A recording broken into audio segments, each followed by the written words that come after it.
paatras ang boto, ang bilang ng boto. Ganon din ba nangyari sa server ng PPCRV? Alamin nga natin kay Dr. Arwin Serrano, ang National Coordinator ng PPCRV. Doc Arwin, magandang morning. Si Katonying po at saka si Kay Jerry. Magandang morning din sa inyo at sa ating mga tagapakinig. Mukhang napuyat din kayo, Doc Arwin, ha? Halata ba sa boses? Halatang halata. Opo, anong oras na ba kayo natulog? Kasi yung mga natulog kagabi at inumaga pa nga yung iba na inabot ng madaling araw, ang nakatulugan nila 26 million plus na ang boto nitong si Bongo na number 1 sa ranking. Pagising nila ngayong umaga, biglang naging 21 million, 80.33% na yung nabibilang. Ano nangyari? Ganon din ba experience ninyo sa PPCRV? Sa totoo lang, ako ay umalis sa command center ng mga alas 2 pasado ng madaling araw at pabalik pa lang ako doon na napigilan lang ako dito sa panayam ninyo. Kaya hayaan nyo silang maghintay. Habang pinakikinggan nila kayo. Opo. Yes, at papunta na nga ako doon. Malapit-lapit na rin naman. So, kaya gusto ko rin makita yung actual na nakalagay na datos doon sa aming screen. At alam ko na mas ito na ipo-project na doon sa central server kumpara doon sa iba pa, kasama na rin dyan yung aming PPCRV server. Ang sinasabi po kasi ni Chairman George Garcia sa amin, hindi naman daw sila nagtatabulate yung ng suma total. Ang nagsusuma total ang media na meron din pong access dahil sa transparency server. Kayo po ba sa PPCRV, kayo ba yung nagsusuma total? Kayo ba yung nagkukwenta ng mga dumarating sa inyong datos? Hindi naman talaga yun yung magandang termino na nagsusuma total. Kundi ino-project lang namin yung mga na kakalat ng aming server at pino-project ito sa screen. Sa kasalukuyan nga, ang aming pino-project ay yung mga national candidates, yung ating senatorial and also yung party list.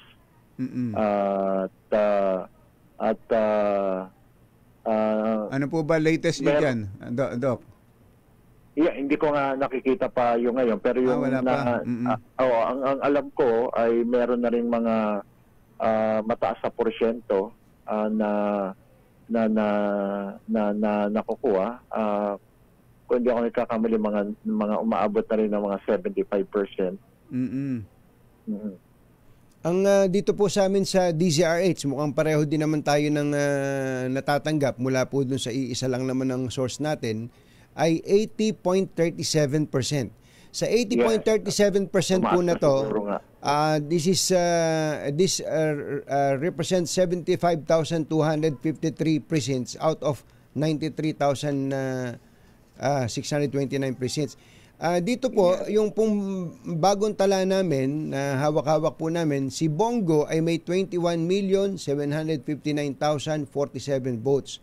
Siya po yung number 1 pa rin naman. Pero ang tanong lang po namin talaga, Doc Arwin, bakit ba kaninang madaling araw, ng mga bandang alas 2, nasa 26 point something million na nga yung kanyang boto, ba't biglang naging 21 million? Titingnan ko rin yan mamaya, Katonying, kung mababalikan mo ko mamaya or ng ibang mga program host yung ano. Opo. Okay. Yes, at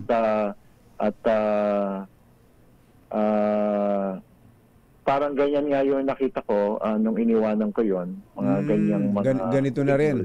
Oo. So maaring yung nangyari sa inyo sa server ng PPCRV ay ganun din sa nangyari sa media. Ang paliwanag po kanina ni Attorney Reg, Doc Arwin ng KBP. Ng KBP, meron daw may parang nadobling file. Oh. May nadobling file. Maaring ganun din ang nangyari sa PPCRV. Yes.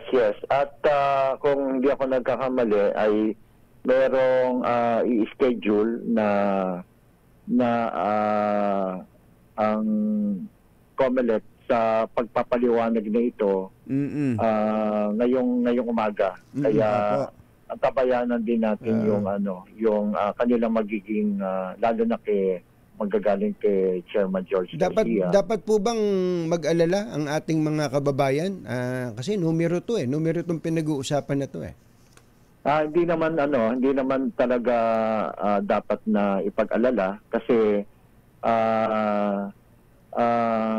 kahit na nung naalala ko nung tinatanong nyo ko rin yan saka nung iba pa nung isang araw kung mga hanggang ano oras na kaya sa tingin ninyo Doc Arwin na magiging maliwanag na yung kalalabasan at ang akin naman sinasabi ay consistent din naman na sasabi ko since pinag-uusapan natin yung mangyayari sa aking pagtingin, most likely mga naglalaro yan sa 12 midnight or 1 a.m. ay medyo makikita na natin at least man lang yung first 6 o top 6 at kung hindi sila nagdidikit-dikit sa bandang huli ay most likely ay makikita na natin talaga yung trend na tinatawag at makikita na natin yung most likely na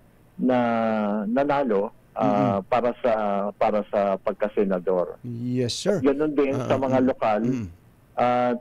Nakikita rin natin yan kasi nga naibabato yan doon sa mga local canvassing center server at ang pinag-uusapan na lang dyan kung maliit na lang yung mga natitirang mga datos. Mga porsyento na hindi nabibilang. Baka pwede na rin siguro na makahingi sila ng pahintulot sa COMELEC and Bank para sa gayon maiproklama na kung maliit na lang yung datos at kumpara doon sa kung mabuo na siya ng ganap ay para namang sa gayon ay makatulong din sa matiwasay na pagtanggap doon sa lokal na lugar niyon. Yes, sir. Okay, Attorney Doc Arwin, maraming salamat po at hintayin po namin yung meeting niyo with COMELEC. Magandang umaga. Thank you. Magandang umaga sa lahat. Maraming salamat. Maraming salamat po sa inyo. Jerry